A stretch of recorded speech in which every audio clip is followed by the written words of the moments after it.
Subscribe कीजिए SR academy channel को और बेल आइकन को दबाइए लेटेस्ट वीडियो सबसे पहले देखने के लिए। हेलो दोस्तों, स्वागत करता हूं आपके चैनल एसआर एकेडमी पर। आज हम चर्चा करते हैं करंट अफेयर सुर्खियों में, जिसमें हम चर्चा करेंगे पहले प्रश्न से। यह करंट अफेयर जो है एग्जाम की दृष्टि से बहुत ही महत्वपूर्ण है। यह करंट अफेयर सभी एग्जामों के लिए बहुत ही उपयोगी साबित होगा। पहला प्रश्न है, सुर्खियों में है डॉल्फिन। डॉल्फिन से रिलेटेड है। हाल ही में मध्य प्रदेश सरकार द्वारा डॉल्फिन की जनगणना की रिपोर्ट प्रकाशित किसके द्वारा की गई? मध्य प्रदेश सरकार द्वारा। मध्य प्रदेश सरकार द्वारा क्या की गई? डॉल्फिन की जनगणना की रिपोर्ट प्रकाशित की गई है। अब क्या रिपोर्ट के बारे में? रिपोर्ट में उल्लिखित पिछले 4 साल में चंबल नदी में डॉल्फिनों की संख्या में कितनी 13% कमी आई है। कितनी? क्योंकि चंबल नदी में क्या है, डॉल्फिन की 13% की कमी आई है। 2016 में चंबल नदी अभयारण्य में 78 डॉल्फिन थीं, जबकि वर्ष 2020 में इनकी संख्या 68 रह गई है। कितनी रह गई है? 68 रह गई है। आप हमें कमेंट का जरूर बताइए कि चंबल नदी में कौन सा अभयारण्य अभी स्थापित किया गया है। चंबल नदी की डॉल्फिन के संदर्भ में अधिकतम वहनीय क्षमता 125 डॉल्फिन है। कितनी क्षमता उसमें? 125 से मर रहे कितनी गई हैं? 68 उसमें रह गई हैं। और कितनी, मतलब इसमें क्या 13% की कितनी, लगभग 13% की इसमें क्या है, कमी पाई गई है। अब कमी के क्या कारण इसको देख लेते हैं। विभिन्न मानव जातीय धार्मिक गतिविधियां। अब क्या होता है, विभिन्न जैसे कोई गणेशोत्सव आता है, नर्मदा जो नवरात्रि आती है, जो अलग अलग तीज त्योहार आते हैं, तो उसमें क्या करते हैं लोग, मूर्तियों विसर्जन करना या और भी चीज़ जो रहते हैं वो करना। जिसके कारण क्या होता है, पानी प्रदूषण होता है, और जिसके कारण क्या है, डॉल्फिनों की संख्या मृत्यु, जिसके कारण कमी पाई जाती है। अगला है कैच या फिशरीज द्वारा जाल उलझाने की आकस्मिक मौत। अब क्या करते हैं, अब वहाँ पर अब नदी है तो स्वाभाविक बात है कि क्या करेंगे, मछली पकड़ने का काम करेंगे लोग, वहाँ के जो निवासी आसपास के। तो क्या करेंगे, मछली पकड़ने में, वो भी पकड़ में कभी आ जाती हैं, तो क्या करते हैं, इस कारण भी उनकी कमी हो जाती है। तीसरा है अवैध रेत खनन। आपको पता होगा कि चंबल नदी में सबसे ज़्यादा रेत जो है चंबल नदी में ही होता है अधिकतर। तो वहाँ पर क्या है, अवैध तरीके से रेत खनन होता है, तो उस कारण भी वहाँ पर जो है कमी पाई गई है। तीसरा, नदी का पानी का अति प्रयोग। सबसे 12 मासी जो नदी बोले, जिसको 12 महीने चलने वाली नदी जो कौन सी है, चंबल नदी है। तो क्या है, उसका प्रयोग जब 12 महीने पानी चला तो क्या उसका उपयोग सबसे ज़्यादा होगा। और क्या होगा फिर, नदी के प्रवाह बदलना, ये भी कारण है। अंतर्देशीय जलमार्ग में बड़े मालवाहक जहाज़ों का आवागमन, ये हो गया। अब डॉल्फिन के बारे में देखते हैं क्या है डॉल्फिन के बारे में। वैज्ञानिक नाम इसका क्या है? इसका वैज्ञानिक नाम है प्लेनिस्टा, क्या है, पेनिस्टा गैंगेटिका। गैंगेटिका ये क्या है, भारत का राष्ट्रीय जलीय जंतु है। भारत का राष्ट्रीय जलीय जंतु है। साथ ही इसकी प्राप्ति कहाँ पर है? असम, उत्तर प्रदेश, मध्य प्रदेश, राजस्थान, बिहार और पश्चिम बंगाल, इन जगह क्या है, ये पाई जाती हैं। अब किस सब देखो, कौन सी नदी प्रणाली, कौन कौन सी किन किन नदियों में पाई जाती हैं? ये पाई जाती है गंगा, चंबल, घाघरा, गंडक, सोन, कोसी और ब्रह्मपुत्र नदियों में पाई जाती हैं। और IUCN की लिस्ट में क्या है, लुप्तप्राय है। और क्या है, और जो साइट्स है उसमें भी क्या है, परिशिष्ट में ये में उसको भी लागू किया गया है। अगला है सुर्खियों में, अगला जो टॉपिक है वो है पोलर बियर से रिलेटेड है। पोलर बियर, अब क्या होता है, हाल ही में नेचर क्लाइमेट चेंज में प्रकाशित एक अध्ययन में बताया गया है कि ग्रीन हाउस गैसों का उत्सर्जन वर्तमान दर में होता रहा है, जो अधिकतर पोलर बियर पर वर्ष 2100 तक विलुप्त हो जाएंगे। क्या है, जो नेचर क्लाइमेट चेंज ने क्या एक रिपोर्ट प्रकाशित की है कि अगर वर्तमान में जो ग्रीन हाउस गैसों का उत्सर्जन हो रहा है और कंटिन्यू इसी तरह होता रहा, तो क्या होगा, 2021 तक क्या होगी, जो है उनमें विलुप्त होने की कगार पर क्या है, पोलर बियर आ जाएंगे। इसके ये बताया गया इसमें। अगला है, शोधकर्ताओं ने 19 में से पोलर बियरों की उन 13 प्रजातियों का अध्ययन किया है जो उनकी कुल जनसंख्या का 80% हिस्सा है। अब उन्होंने क्या किया, शोधकर्ताओं ने 19 में से 13 प्रजातियों, जो अब प्रजाति है 19 टाइप की प्रजाति हैं पोलर बियर की। कितनी टाइप की? 19 प्रजाति, उनमें से 13 प्रजातियों को क्या किया उन्होंने, एक अध्ययन किया है। तो उन्होंने अध्ययन में उनका कुल हिस्सा कितना हो गया, लगभग 80% हिस्सा हो गया लगभग। तो उनका क्या है, इन्होंने अध्ययन किया है और अध्ययन में इन्होंने रिपोर्ट प्रकाशित की है। 2040 तक कनाडा की हडसन वे और डेसिव स्ट्रेट में, ये क्या है, 2 नदी हैं। 2080 तक अलास्का और रूस में, व 2021 तक पूरी दुनिया में पोलर बियर की जनसंख्या खत्म हो सकती है। हालांकि वर्ष 2021 तक नाममात्र के पोलर बियर क्वीन एलिजाबेथ द्वीप समूह कनाडा में बचेंगे। अब कहाँ पर बचेंगे? नाम मात्र की बचेंगे, सिर्फ कहाँ पर? क्वीन बियर, जो पोलर बियर क्वीन जो है एलिजाबेथ द्वीप समूह और कनाडा में ही बचेंगे। अब वर्ष 2040 की शुरुआत में पोलर बियर की प्रजनन क्षमता खत्म होने लगेगी, जिससे पोलर बियर विलुप्त होने लगेंगे। अब इनके क्या, जब प्रजनन क्षमता इनकी खत्म हो जाएगी तो स्वाभाविक सी बात है क्या होंगे, अब आगे अपनी प्रजाति बढ़ा नहीं पाएंगे, तो क्या वहीं पर ही विलुप्त होने की कगार पर आ जाएंगे। दुनिया में इस वक्त 19 प्रजातियों के 26,000 पोलर बियर हैं, जो नॉर्वे से लेकर कनाडा और साइबेरिया तक फैले हैं। कितनी प्रजातियां? टोटल 19 प्रजातियां हैं, जिसमें 26,000 पोलर बियर हैं, जो नॉर्वे से लेकर कनाडा तक और साइबेरिया तक फैले हैं। और ध्रुवीय भालू, इसको क्या बोला जाता है? हिंदी में बोला जाता है ध्रुवीय भालू या पोलर बियर। अब इनकी वर्तमान संख्या कितनी है? इनकी वर्तमान संख्या लगभग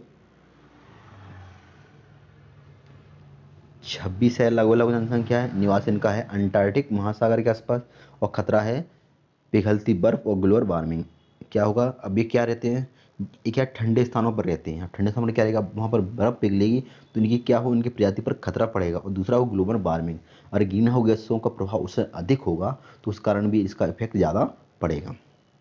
दूसरा है प्रवृत्ति, मतलब क्या करते हैं, ये मांस भक्षी होते हैं और शीतल अनुकूलित जीव हैं। एक तो मांस का भरण पोषण करते हैं, दूसरा क्या है, शीत स्थानों पर अपना निवास रखते हैं। अब जो अगला है सुर्खियों में, उसका है अपराध दंड सौदेबाजी। क्या है? अपराध दंड सौदेबाजी। इसमें क्या है, हाल ही में कोरोना काल में जमात में शामिल होने वाले अपराध में गिरफ्तार तबलीगी जमात के कई विदेशी सदस्यों को प्ली ब्रेंगिंग के माध्यम से न्यायिक मामलों से रिहाई प्रदान की गई है। पी जो है प्ली ब्रेनिंग के अंतर्गत आरोपित व्यक्ति अपराध स्वीकार कर लेता है और अभियोजन के पक्ष से कम सजा की मांग करता है। और मान लो कोई व्यक्ति इसमें क्या है, जो जमात में जो शामिल हुए थे वो अपना अपराध स्वीकार कर लेते हैं, तो इनको जो क्या होगा, अभियोजन के पक्ष से कम सजा की मांग करता है कि हमने स्वीकार कर लिया, अब हमें क्या है, कम सजा दी जाए। प्ली ब्रेंगिंग के में अभियुक्त और अभियोजक के बीच मामलों की सुनवाई से पूर्व समझौता किया जाता है। क्या होगा, अब दोनों के बीच समझौता होगा, उस समझौता क्या होगा, फिर सुनवाई की जाएगी।